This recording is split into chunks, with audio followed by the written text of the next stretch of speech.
सबको जय मसीह की। आज हम वचन में सुनेंगे व्यभिचार के बारे में, जो हमने एक बार पहले भी बताया था कि व्यभिचार से क्या है, परमेश्वर घिन करता है। और व्यभिचार से के द्वारा क्या है, इंसान जो पाप करता है उस पर दंड की आज्ञा होगी ही, क्योंकि परमेश्वर का वचन हमें बार बार चेतावनी देता है।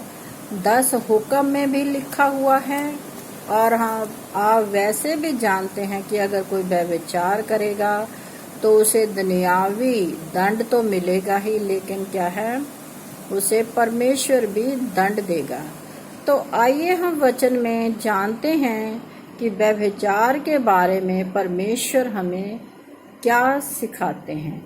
तो हम पढ़ते हैं मत्ती अंजील की 5 अध्याय उसका 27 आयत में क्या लिखा है। तुम सुन चुके हो कि कहा गया था व्यभिचार ना करना। 10 हुक्म में ये कहा गया था। प्रभु पहले ही बता रहे हैं कि तुम सुन चुके हो। प्रभु हमें क्या है, उन लोगों को चेतावनी दे चुका है जो व्यभिचार करते हैं, व्यभिचार ना करना। परंतु मैं तुमसे ये कहता हूँ कि जो कोई किसी स्त्री पर क्रूर दृष्टि डाले, वह अपने मन में उससे व्यभिचार कर चुका। यदि तेरी दाहिनी आंख तुझे ठोकर खिलाए तो उसे निकाल कर फेंक दे, क्योंकि तेरे लिए यही भला है कि तेरे अंगों में से एक नष्ट हो जाए और तेरा सारा शरीर नरक में ना डाला जाए। यदि तेरा दाहिना हाथ तुझे ठोकर खिलाए तो उसको काट कर फेंक दे, क्योंकि तेरे लिए यही भला है कि तेरे अंगों में से एक नष्ट हो जाए और तेरा सारा शरीर नरक में ना डाला जाए। तो यहाँ पर परमेश्वर का वचन आपने सुना कि हमें साफ साफ बता रहे हैं कि आपने क्या है, व्यभिचार नहीं करना।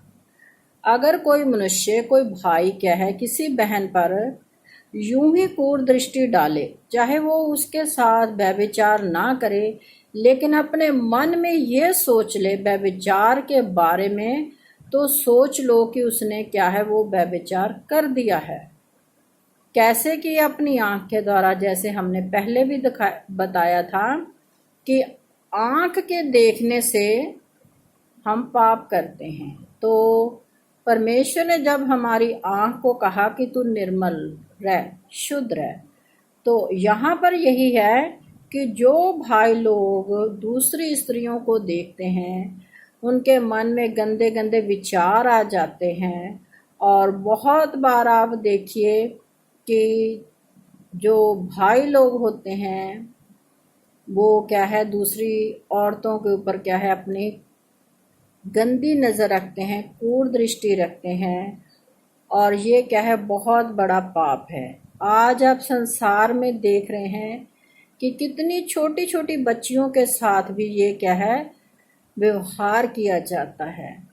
जो जिन बच्चों को समझ भी नहीं होती, उनसे ही क्या है, बहुत अंधेड़ उम्र के आदमी या लड़के क्या है, उन बच्चों से के साथ व्यभिचार करते हैं और बच्चों की जान भी ले लेते हैं। ये सबसे बड़ा क्या है, गुनाह है, जिसे परमेश्वर कभी भी माफ नहीं करेगा।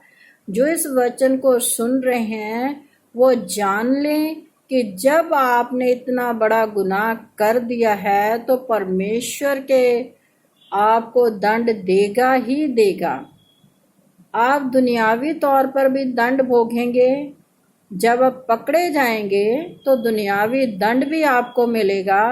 अगर आप पकड़े नहीं भी जाते तो परमेश्वर की ओर से आप पर दंड की आज्ञा होगी। ये ज़रूरी है, क्योंकि जो इंसान पाप करेगा उसे क्या है, दंड मिलेगा ही मिलेगा।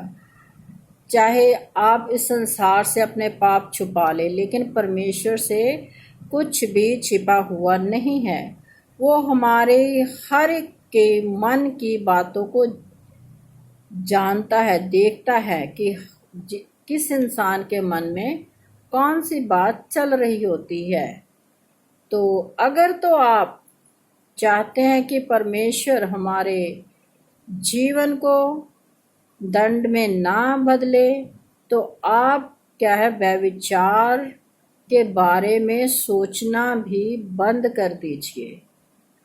तो अगर आप आगे वचन में आपने सुना है कि यदि तेरी दाहिनी आंख, आंख तो आंख ही है, चाहे वो दाहिनी हो चाहे बाहिनी हो, अगर वो आंख के द्वारा देखकर हम पाप कर रहे हैं तो परमेश्वर ये कह रहा है कि उसको निकाल कर फेंक दे।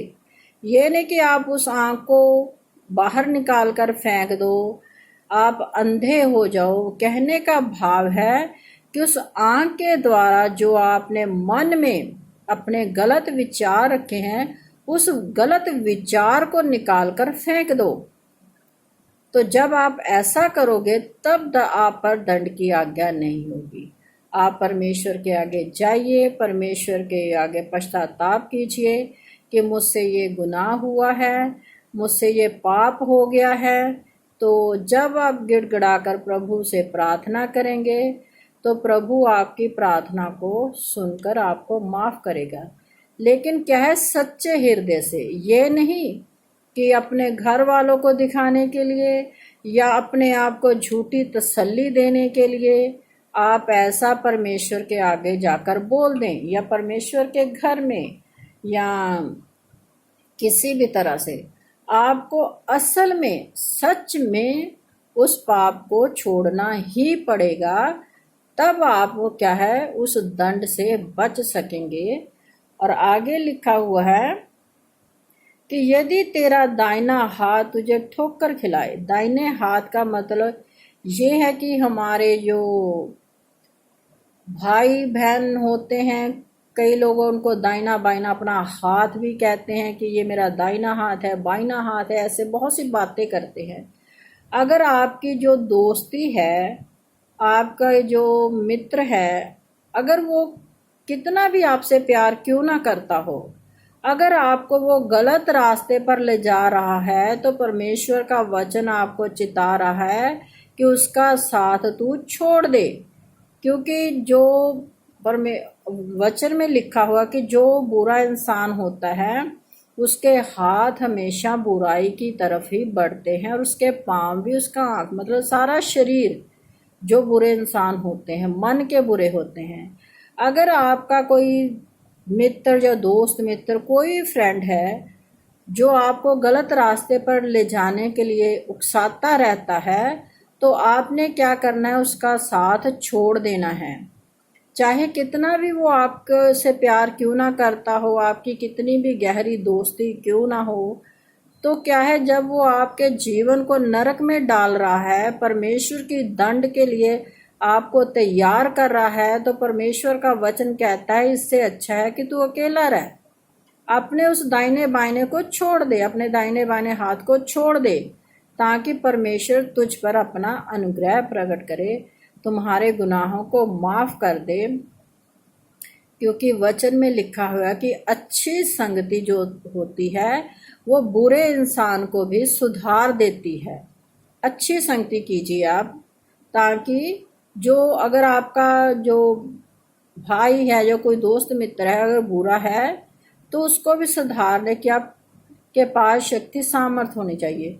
और बुरी संगति क्या है, अच्छे को भी बिगाड़ देती है। जब हम बुराई के साथ ही रहेंगे, बुराई के साथ संगति ही रखेंगे, तो क्या होगा कि हम भी बुरे ही बन जाएंगे। इसलिए परमेश्वर का वचन हमें सिखाता है कि हमें बुरे लोगों का साथ नहीं देना, और ना बुरों के संग चलना है, ना उनके राह में खड़े होना है। और हम आपको बताते हैं कि बाइबल में भजन संहिता की पुस्तक, उसका जो पहला जबूर है, उसमें यही लिखा हुआ है कि बुरे लोगों की संगति भी नहीं करनी, उनके बुरे रास्ते पर पांव भी नहीं धरना, उनके संग कहीं जाना भी नहीं है। तो वो वचन हम किसी दिन आपको पढ़ के सुनाएंगे कि परमेश्वर अच्छे और बुरे इंसान में क्या न्याय करता है। जो अच्छा इंसान होता है उसके लिए प्रभु का क्या कार्य होता है, और जो बुरा इंसान होता है, जो बुरे कार्य करता है, उसके लिए परमेश्वर का क्या कार्य होता है। तो इस वचन को पढ़े जाने पर बरकत और आशीष हो। सबको जय मसीह की। अगर आपको ये मेरा वीडियो अच्छा लगता है तो आप इसे लाइक कीजिए, शेयर कीजिए अपने भाई बहनों के साथ, मित्रों के साथ। प्रभु के वचन को फैलाएं और प्रभु से बरकत और आशीष को पाएं। और जो हमारे 2 चैनल है यूट्यूब पर, पास्टर दीपक मसीह और एक किरण मसीह UCNI चर्च रोपड़ के नाम पर बने हुए हैं, इन पर आप जाइए और परमेश्वर के वचन को सुनिए और परमेश्वर से बरकत और आशीष को पाइए। सबको जय मसीह की।